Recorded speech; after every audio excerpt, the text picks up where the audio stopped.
Hello, hello. Welcome to the Hidden Forest. I am Rev from the Normancy clan, and this is my army of extremely talented bots, and then a ranger.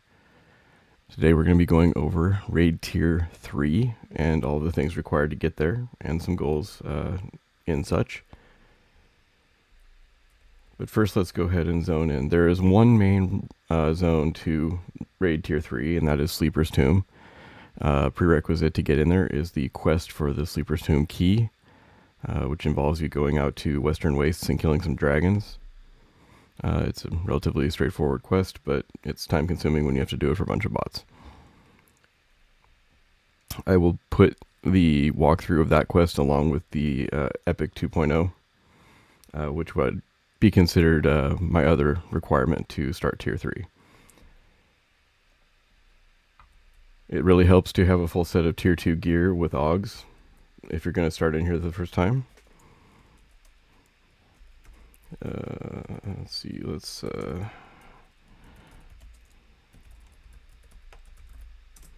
get everybody in there.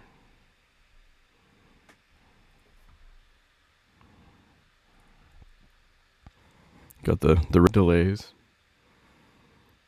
This zone is a lot of fun. The end goal is that we kill the sleeper, and then that will be our flag for killing tier 3. Along the way, there's a couple of guard bosses, and then the 4 warder fights, which are dragons that surround the keeper. Those are a lot of fun. There's a couple that require some strategy.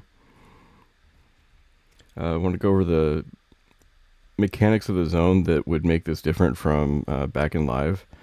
You've got these quest mobs over here, and they will take drops from certain mobs and then certain zone-wide drops as input for augmentation quests.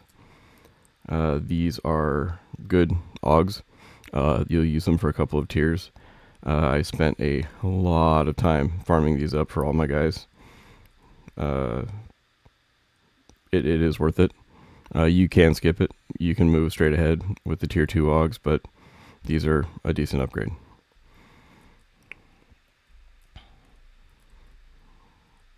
So without any further ado, goals that we're looking for here are upgrading your main characters, especially your tank, to the tier 3 armor set, which is the Armor of the Trader. Drops off of any of the bosses throughout the zone. And then obviously beating the boss and getting as many augs as possible is a goal. And then the other piece here is you've got your Epic 2.5. The Epic 2.5 is an aug that goes in your Epic 2.0 to make it bigger and better and badder. The piece for that is on a mob down in the basement. I will run by that mob real quick.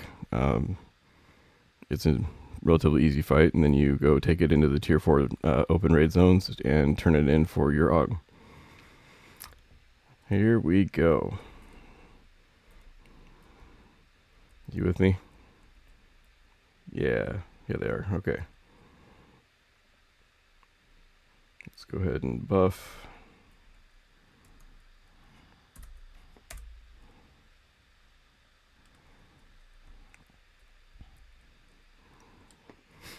Wait for buff cooldown, get the other group.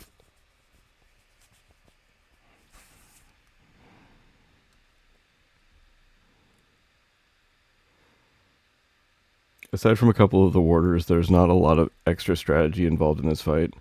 One mob gravity fluxes, one hits really hard but is manageable. Let's see, bard group. There we go. All right.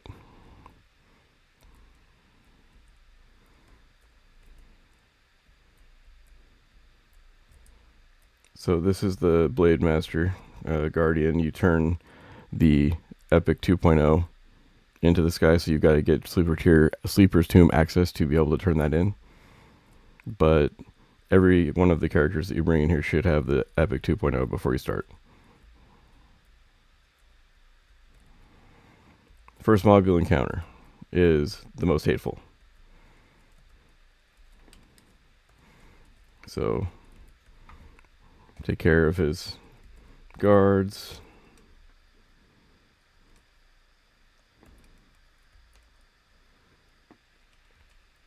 If you're coming through for the first time, you'll want to build aggro on him while the guards are being dispatched.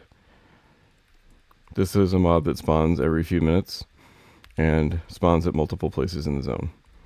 He drops spells, which are, in most cases, a decent upgrade. And then these things like Fabled Glue. This is part of the zone-wide drops for the augmentations. There's Fabled Glue and different, what look like you knocked over a craft store pieces for the recipe. Stack them up, get as many as you can. It'll let you get the augs.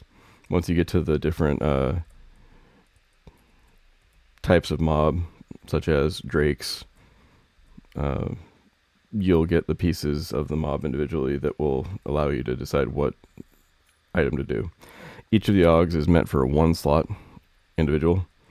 There's no universal augs. Fat pot's another one.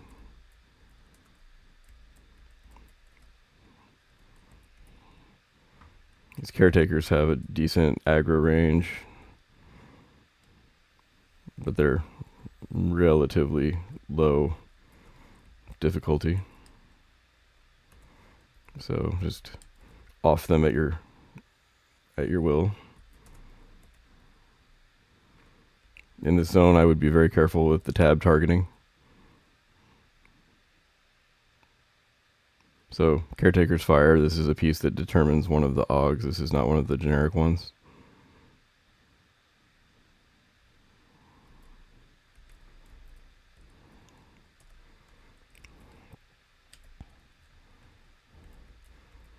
And we're almost to the first boss.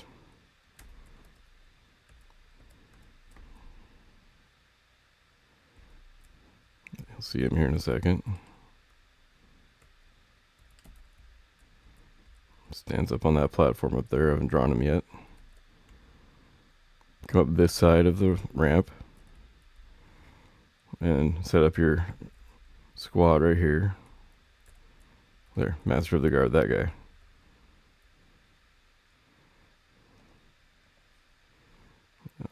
Yeah. Alright, he's a very standard fight, but you want to keep your back to the wall here, because he's the gravity fluxer. I may have already said that.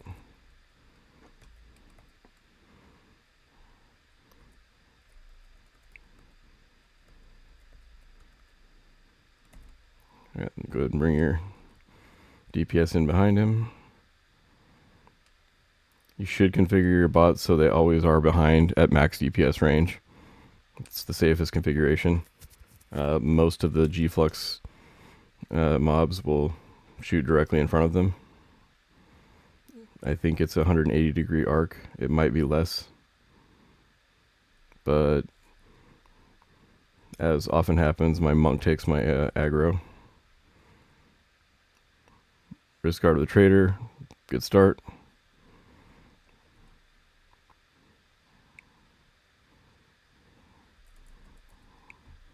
Then your main tune is going to want to loot this key. It gets you through that door up there, which allows you to go down into the rest of the zone. Now I'm going to take a sidetrack. This next mob is completely optional. You do not need to fight this mob to progress. But if you're looking to fill out your armor set, I would come through here at least once. This mob is called the Progenitor.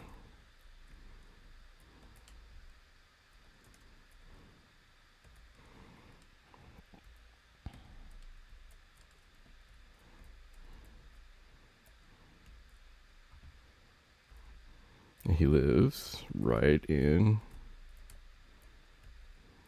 I promise, this door. So you can grab these mobs without aggroing the boss. Just fight them back here a little ways. When you're dealing with a group of tunes that's going to do a behind attack. Sitting at 60 pixels behind. Do not send them in much further than where the mobs are right now, or you'll aggro the boss.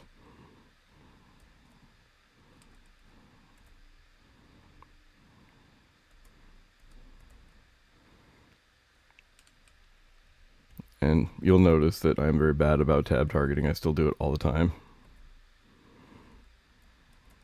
So do as I say, not as I do.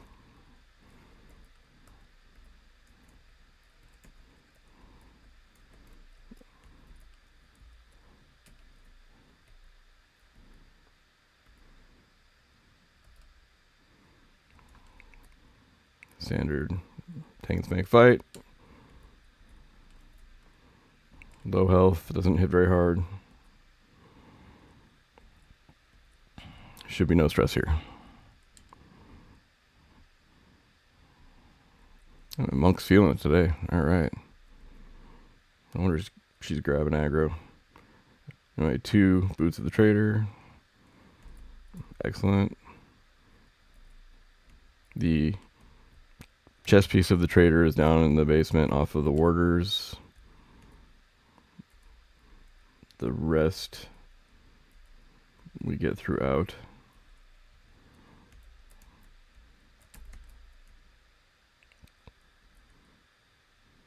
If you're zooming through the zone, you can do this raid in half an hour. It's pretty easy. The only difference is how much downtime do you have from having, to do the big fights, and or how much time do you have to spend recovering bots that have decided to drop into a stupid spot of the zone. There's a pipe sewer system down at the bottom that you need to levitate down into, and sometimes the bots get confused and start running all over the place. And like I said, getting stuck behind the door.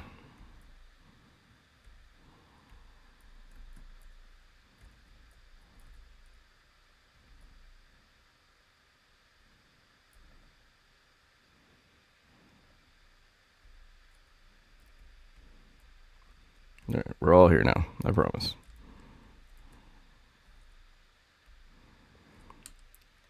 There'll be a lot of ads in here. This is a great room for picking up AUG items. Nothing in here is real hard, but at times if you do the polls right, you'll probably get 5 at a time. Stick to the bookshelves over here to avoid the ads on the hallway if you are not trying to kill everything.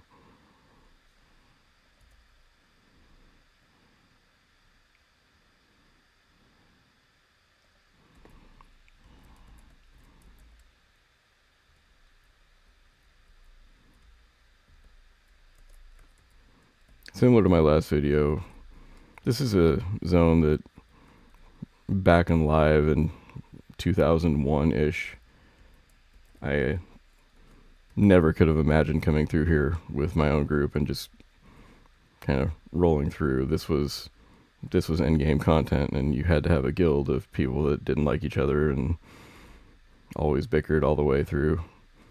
But this group seems to get me, and apparently summoned me to the top of the bookshelf. What in the world was that?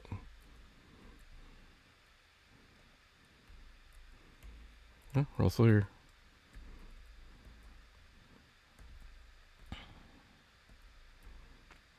That whole area over there has another group of wyverns, and then down those bookshelf rows there's more. But let's just keep removing. And yet again, the robes keep disappearing. You have to have a talk with HR about this. Alright, banshees.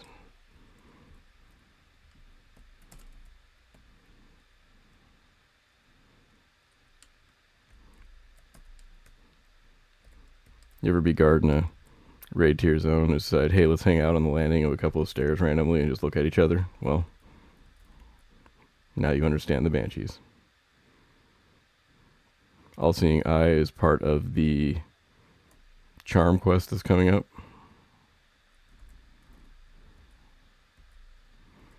There are 4 items similar to the Drake stuff in tier 2 to get the next one of the charms.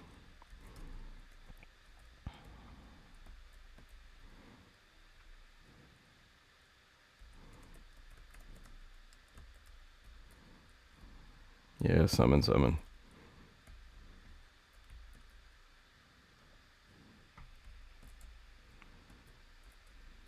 For the charm quest, I was planning on doing a walkthrough of tier 1 through wherever in one episode.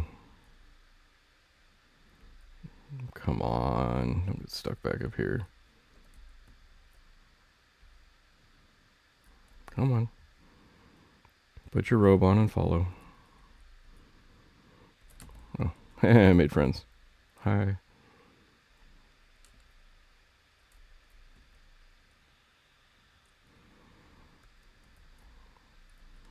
Doesn't look very rusty to me.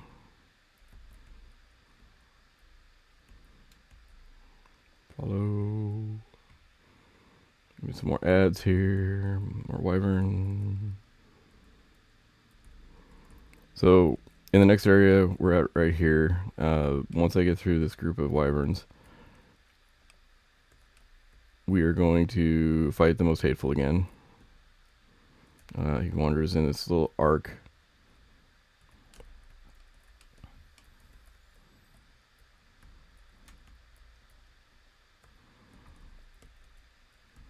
Now the area we're about to go into, excuse me, is the Drake area. You'll get a lot of pieces for Augs in here, and they drop bits for the various quests you're working on as well. A fast run through, down through this door, down a hallway is where the mob for the Epic 2.5 is. He's just another big Drake, and he's really easy. He's a standard fight, and to save a little bit of time, I'm not going to go down there, but you'll fight, I think, 8 of these mobs that we just killed. Oh, hey. What's up, boss? Here, let's go. All right.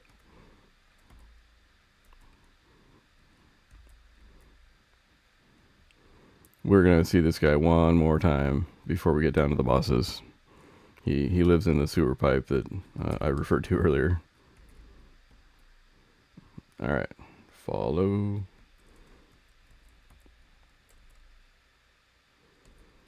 The zone isn't very big, but there's a lot to do here.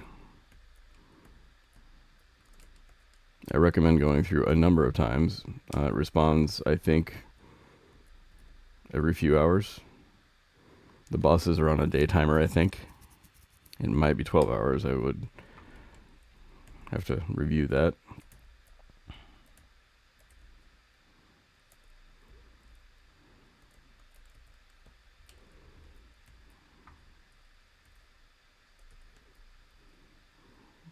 A taunt.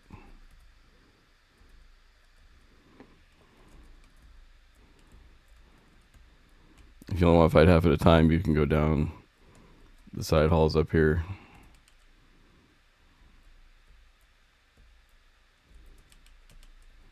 Got the ranger doing ranged attacks now. Does a ton more damage that way, but she's not in danger of jumping into the lava this time.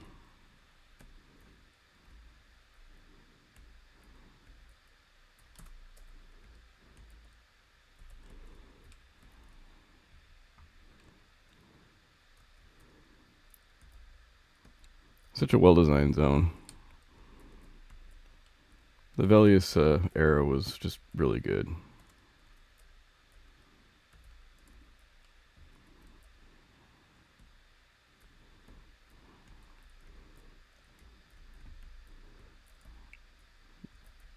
Now when you come through here, see these pillars? The second to last, or the last one before you go through, is a false door, or false wall. That is your way down.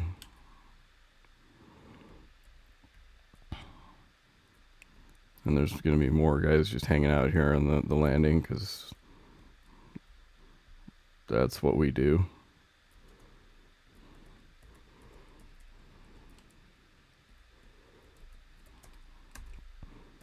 Probably get some pretty good gossip if you sit here hanging out with them.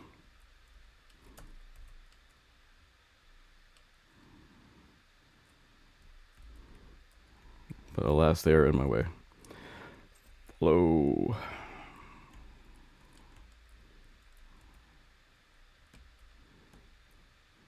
I wonder why these ones are not hanging out with the other ones. Like, it's so clicky in here.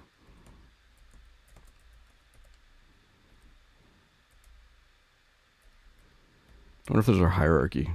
If you get the upper landing, are you cooler? So many questions.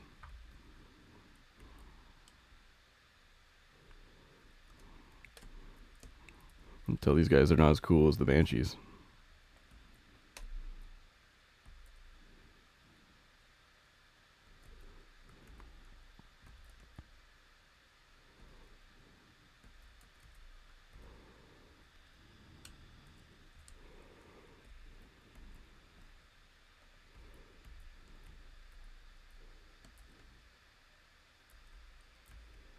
Uh-oh.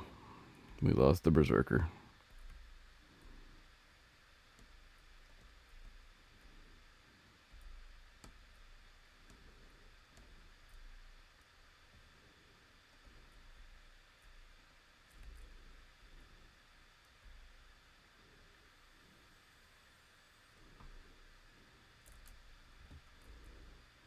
Just trying to be one of the cool kids up there.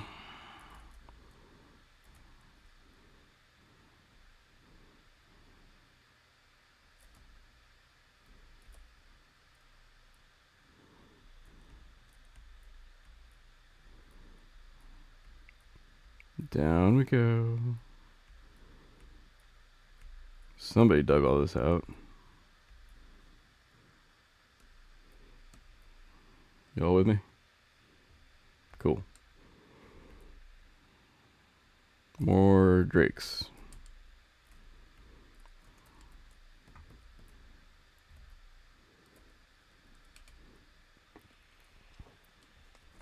There is a wiki on the website listed in the description for the video that has all of the combinations of items that you need for the different augmentations. So get familiar with that list. I just printed the thing out and kept it next to my machine while I was zooming through here. Then you can map out the pieces that you actually want to get the augs for. I have to say these augs will last you 2 tiers until tier 5 where you upgrade all of them. So keep that in mind as you're coming through the first time. They will be useful. And the raid tier 4 requires a little bit more. If you are going to attempt to get through to tier 5 in your tier 3 armor, then I would aug as much as you can. I did it that way. I did not get the tier 4 armor set. So I went all the way through and used tier 5 augs in tier 3 armor to go through the initial part of tier 6. Once I was able to get the tier 6 armor, things went a lot smoother. The tier 6 armor is a very good set. And I have to give a warning now. Start saving platinum as soon as you can. The tier 6 armor set costs 60,000 platinum per person to get the pieces to craft it.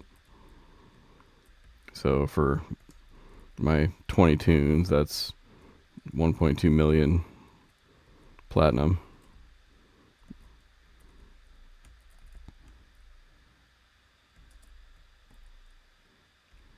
Oh, I'm sorry, we're going to fight the most hateful 2 more times. Forgot he's right here.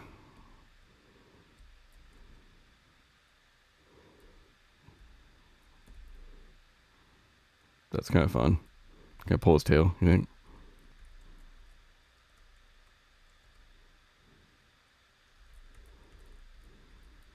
Oh.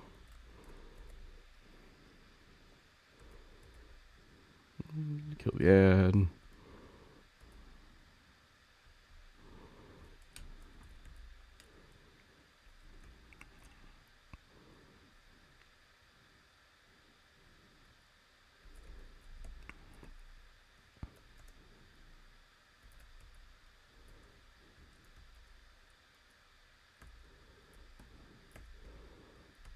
Alright, now is the fun part. We have to get our Necro to cast the group Dead Man Floating spell. So let's make sure everybody's here.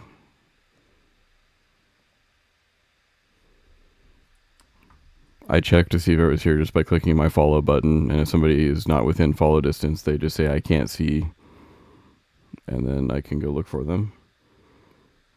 Alright, so Dead Man Floating.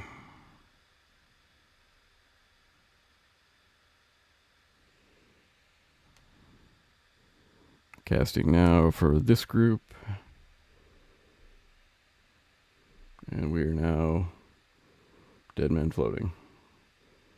And then we'll swap out pet classes.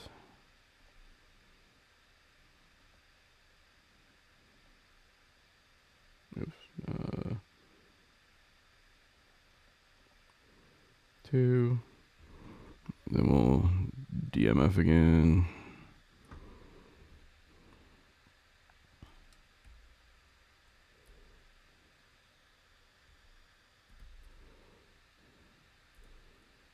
At this point, everybody should be floating. If not, it'll be okay.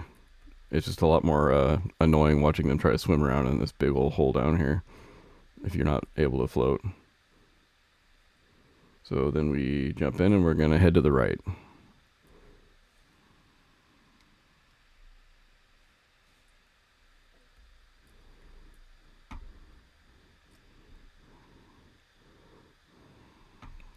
Nowhere to go but over here. Once we get to the bottom of the tunnel, there's going to be another fight with the most hateful. He's going to be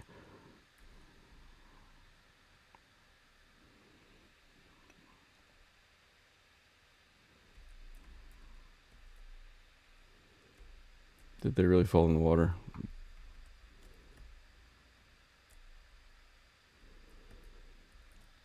Let me take a small break while we rescue the people that are in the water. It's funny, it was all of my DPS tunes that got caught in the water.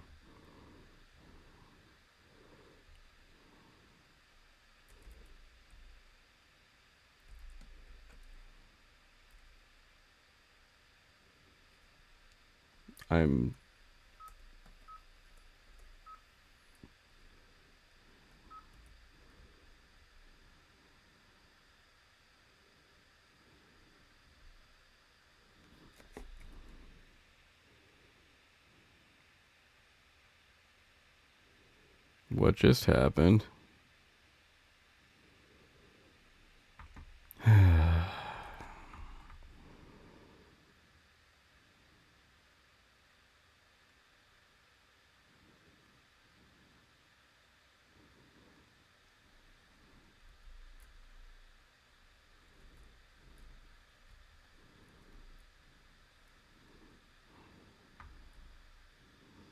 They lost DMF.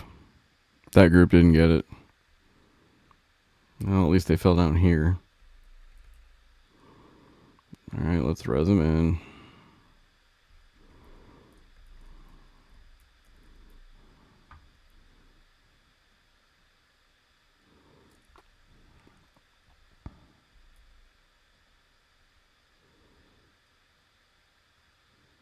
Got an automatic reviviscent stick that you want to get it on as many characters or as many healers as you can, because with the bots doing auto heals, it reduces the amount of time that you have for resing in before they decide to auto target something else and try to heal it.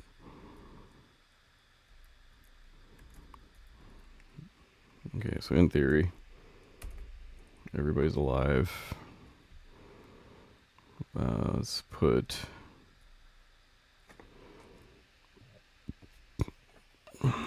the Cleric's Gathering Mana real quick. I was worried that I was going to have to run back down with a healer and get everybody. Alright, AE heals. We'll let him rebuff.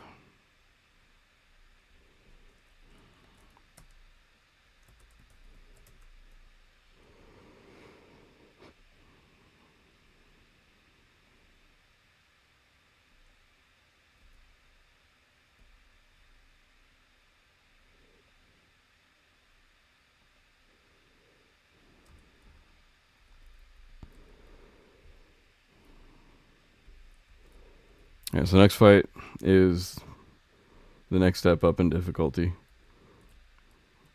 Everybody's going to need to float down to that ledge. So let's DMF the thing.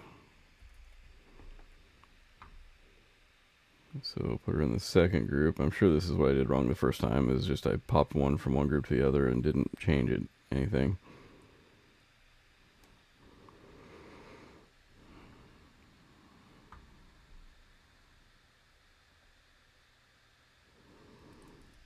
Let this be a lesson. Check your buff area to make sure.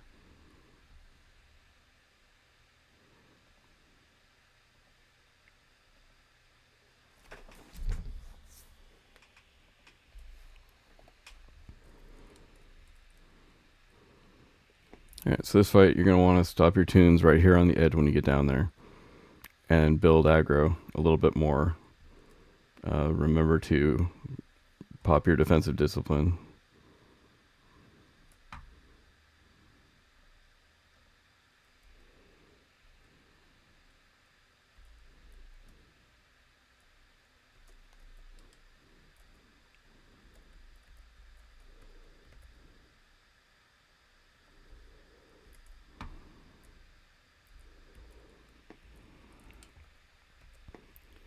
Build up some aggro.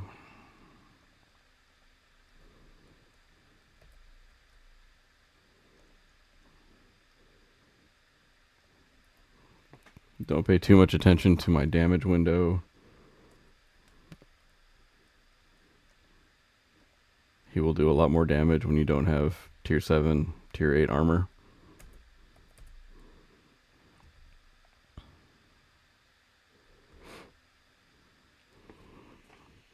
But now is the time where you're going to really start to hope that you got through your defensive AAs. You end up taking half as much damage overall if you get those done. I have not yet had to call for any of my burns, just standard DPS. I wanted to point out that all of the casters have clicky DPS items, so when they're not healing or doing some utility, they're sitting there burning. It's not huge, but it's definitely a bonus. And this guy will drop your helm and your belt. And if you've got a ranger with endless quiver, here's an upgrade to your damage.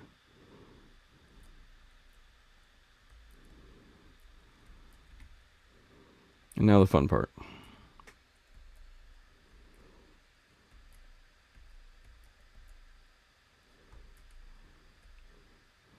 The warders.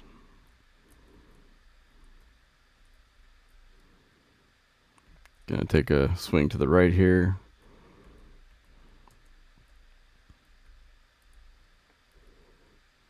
Stop him 2 tiles back here. And engage the warder right here.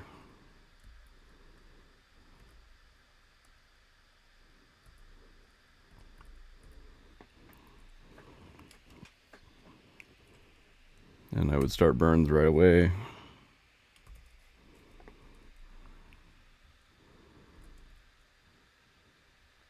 There's nothing specifically difficult about this one. It's just a standard fight. I never seem to hold aggro easily on this one. So if you have an off tank, that's helpful. For me, my monk is my off tank. She's got almost the same AC and hit points as my actual tank.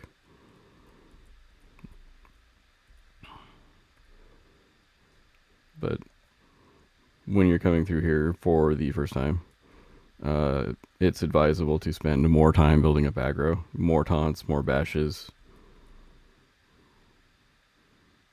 Dragon Scaled Ring, not a bad upgrade. And then there's Resistance Stone here. This is a Facer range slot. There's another of these. There's a red one and a white one. They're not bad. Form of Protection, give you a bit of help there. Overall, not bad drops. The next one's the one that has the most strategy involved.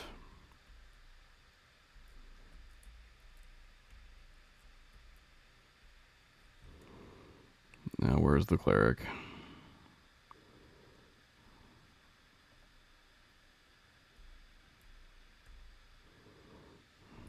The cleric was still swimming. Luckily, the main cleric had a progression line to follow and was able to take care of the monk that took aggro. The nice part about the configs that you do for the E3 automation is that you can specify an order of priority for the healers. You can say just Rev, or a group such as the healers. So this warder, Ventani, has an area effect silence spell, and this has always been kind of a fun one. But because we have Dead Man Floating still going, the fun strat for this one is to run.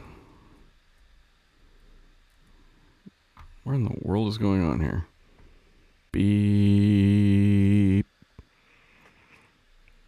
Well, that was some technical difficulties, but we can continue now. Where I left off before things went a little haywire, I was positioning the healers underneath the ramp here so that the AE silence couldn't get to them. I'm going to pop down and see where they are. This is the perfect spot for them. With DMF, they can sit here and float. They won't fall in the water. They can reach all the people all the way up until they're in the middle of this pillar. So everything's good to go. Let's go ahead and call Rev back up. And we'll get started with the festivities. Aside from the AE Dispel, she's or AE Silence, she's not a very difficult fight. Now let's make sure the groups are correct. Yes, they are. Alright, so we'll leave everybody parked right here, and we will pull the warder to about here. You know what? Why don't we do that with the tank? Big brain time right here.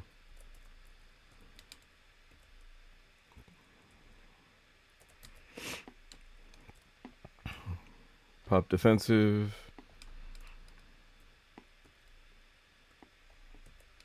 By the time you get through tier 5, you'll end up with multiple defensive items. So you can use them in every fight here, and the other one will be refreshed by the time you're done.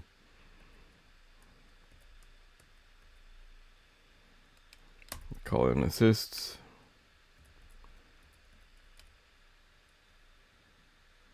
And have everybody do a burn before they get silenced.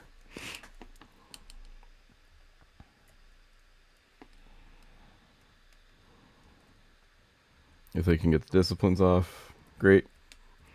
The longer you get the song coverage, great. But this one doesn't hit very hard. Just keep aggro. Now that's not as easy. If you rely on spells for aggro, then things like this happen. The monk will take a bit of the aggro for you. This is why it's highly advisable to have a high DPS off tank.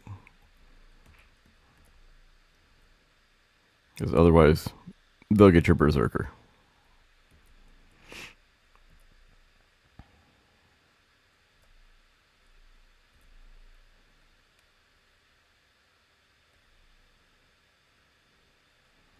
Here she goes.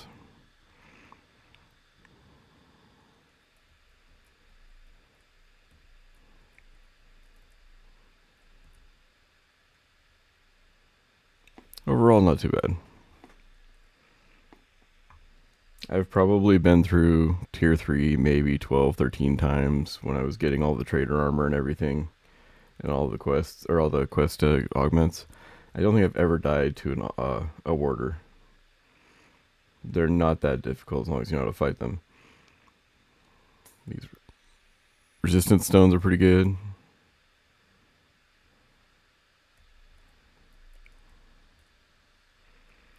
And then when you're done, call of hero your healers back up.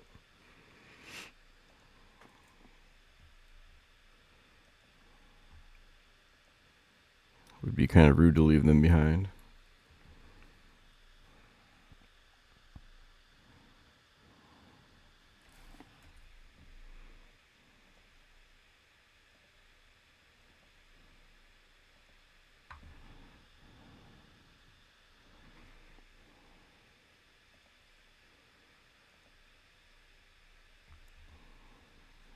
Okay, here we go.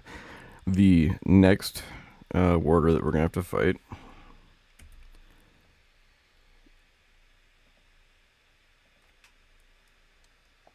has a pretty wicked AE if you're not ready for this one.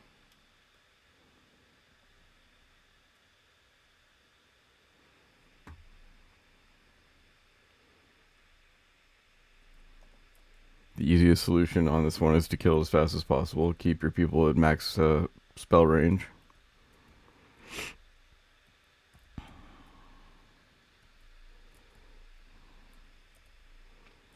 I think because of the technical difficulties that we had to have, we're going to have to go kill the first warder again. Won't take very long. I think this is probably the coolest looking one. Stop here. I still have defensive up. So we're going to go straight for assist here.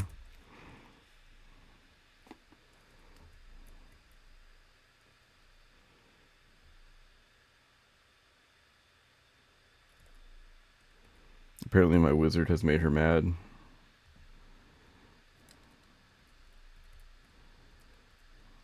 There we go. Got aggro back. Alright. You might have seen the message in the chat about the revered promotion. I will go over how gear tiers work. It's a very cool system to help you ensure that you're ready to, keep going along the progressions.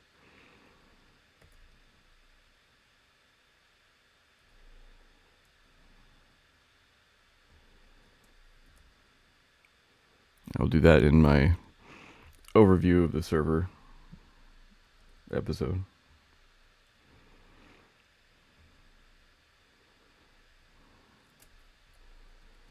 I'm not even sure she popped her AE on us. That's kind of interesting. Anyway, the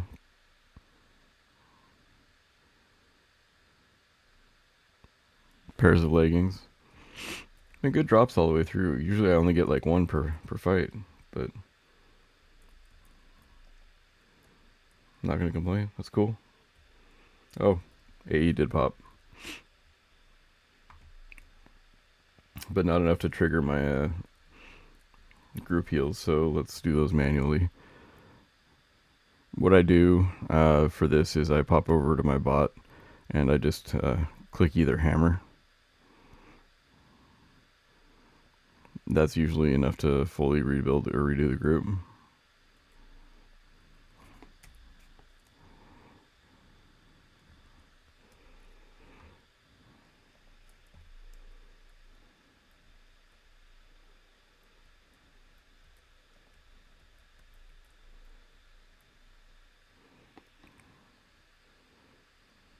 Such a cool looking boss. Also, apparently doesn't see us.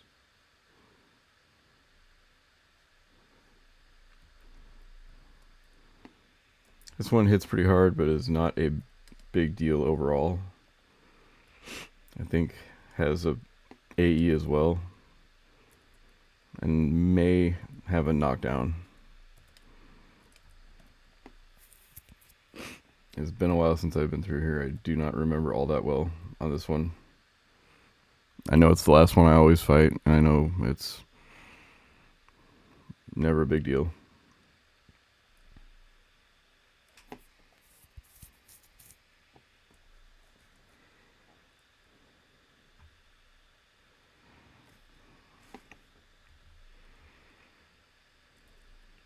I'm going to save everybody's disciplines up for the boss, which will be in just a minute.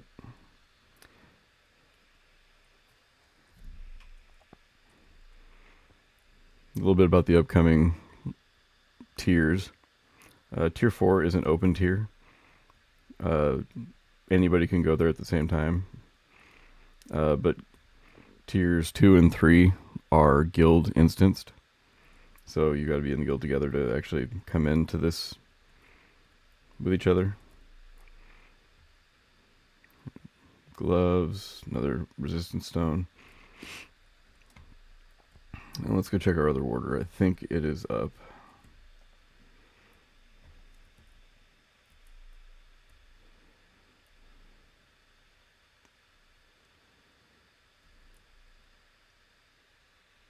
Other zones include Vishan's Peak is instanced, but the rest of tier 6 is open.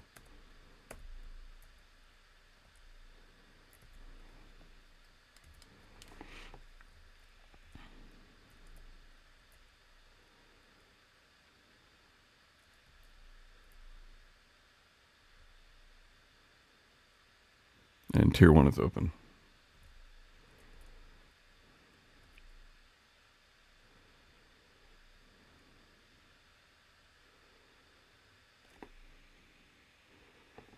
There's other fun zones in the middle that we're going to go over, like Citadel, the World Slayer, Plane of Tactics. Those things are instanced as well, but they're a lot of fun. Citadel, the World Slayer is a single group instance, and is actually a lot of fun. It's challenging. Arms. We've got a whole set going here. This is really cool.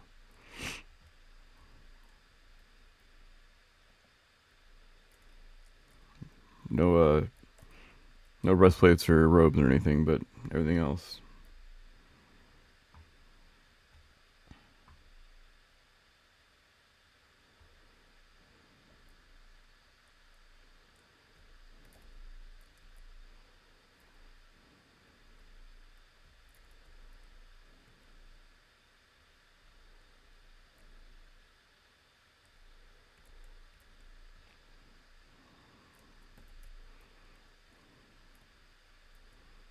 Alright, so this little ramp down right here, if you park your casters at the top, things should go well. We're going to pull the sleeper down to about the bottom of this ramp, and then that should be outside of range to do anything to the casters. So I'm going to buff up for this one.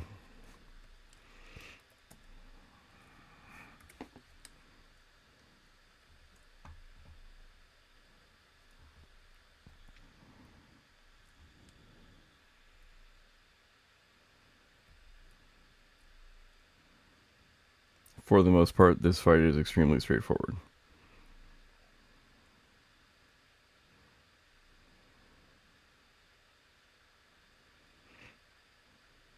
And as I said a moment ago, this fight is not required to get into tier 4.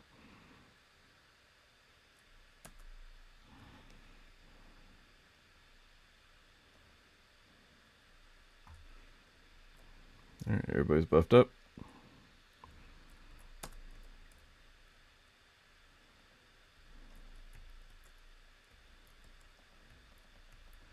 Yeah, you get kind of close to the target here.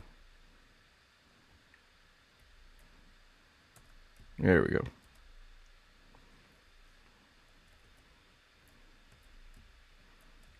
Get her to the bottom of the stair or ramp here.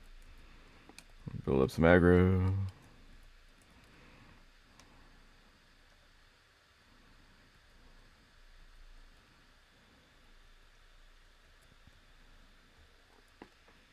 I mean, as usual, because of my tier of armor, I'm not getting hit much, but when I am, it's actually making decent contact. Hit me for a couple K each time.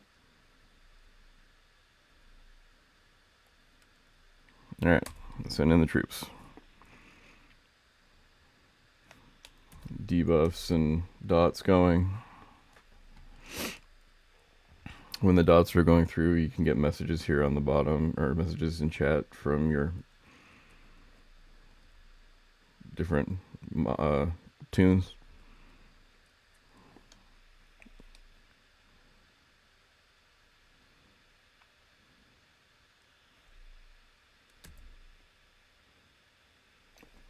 They say they're already dotting, but they're really not doing much. Yeah, just get the burns going.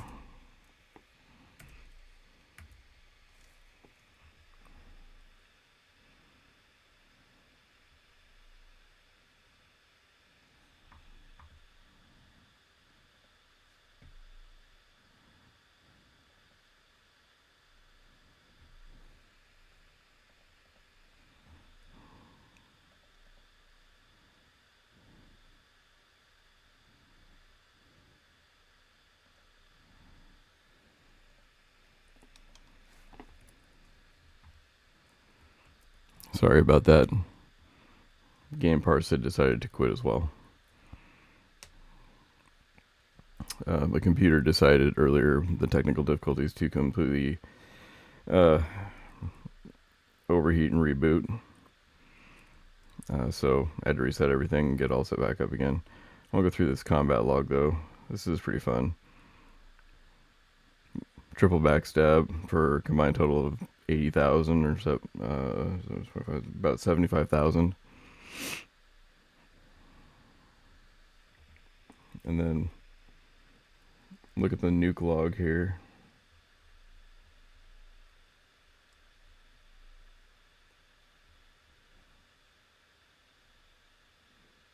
Oh, 65,000, one nuke. 35,000. That's the Mar. Let's see. Alright. Just trying to see how hard the wizard hit, because when you call full burns is when she does her full discipline attack.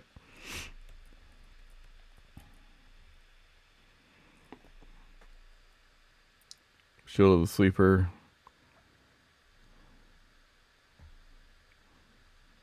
With a clicky of 15,000. The token, which allows you to get somebody flagged for this tier.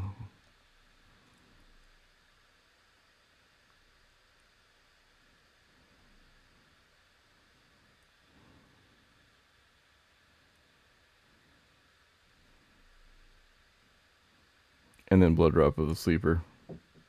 These are all items needed for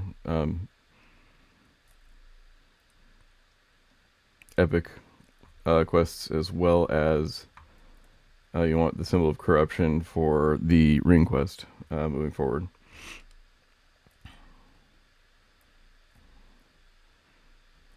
And when possible, get all of your tunes in position for a nice picture, because this is definitely a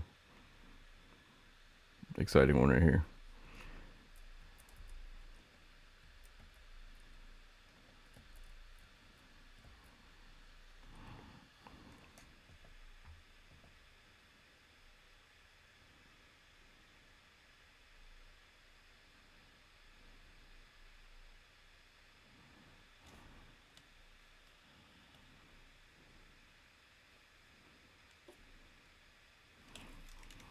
All right, exciting.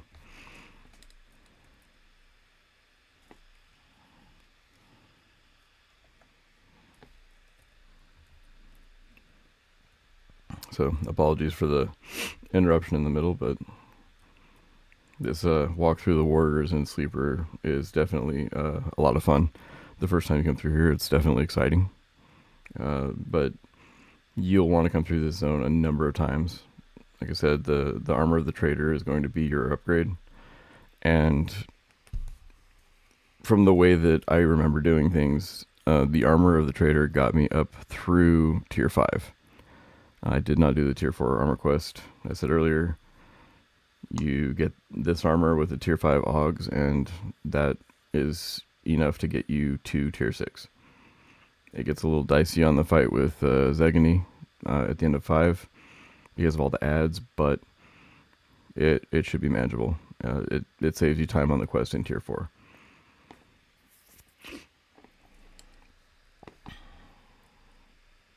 So let's get everybody back home.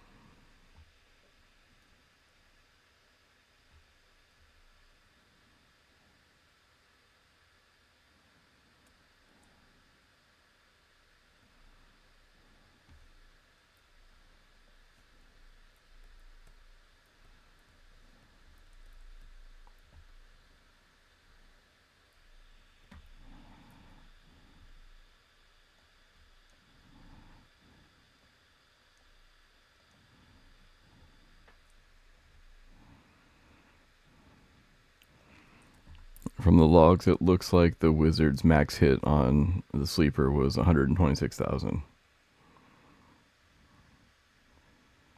And that the Rogue's max backstab was 1 for 66,000. If anybody hasn't tried it, Game Parse is a really wonderful tool.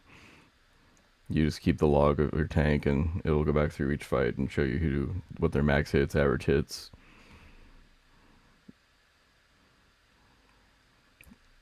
And then you get the added bonus of the overlay that shows you after each fight if a fight or if a mob has a certain hit point threshold, you can have it ignore the trash but show the big stuff.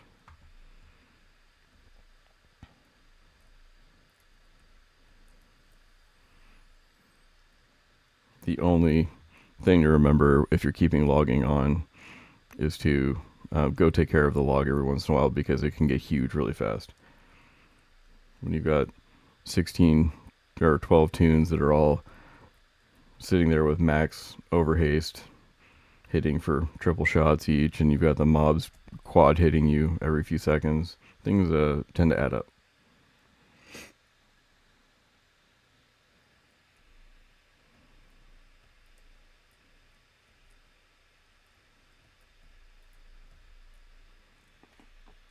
So next episode, we will probably be doing tier 5. It's a lot of fun. It's definitely more challenging. There's a couple of bosses in there that hit really hard. If you're not ready with some good damage mitigation, such as your Gauntlets of Abhorrence or this Ring of the Clawed Guardian, which drops off of the Warders. By the way, you want that as well. It is also a defensive will discipline that is on a different timer. Then those fights will be difficult. You will have to be able to manage your character placement for your tunes, especially for the boss fight. So that is something to consider practicing moving forward. For the most part, so far, you've been able to just rush them in, but that's going to be something that needs to be worked on later. Because in tier 6, it gets important too, especially with like the Khazad-Khul fight. Well, let's everybody dance. Thanks for going on the adventure with me. We will go through this next time without the technical difficulties, I promise. And Goodbye.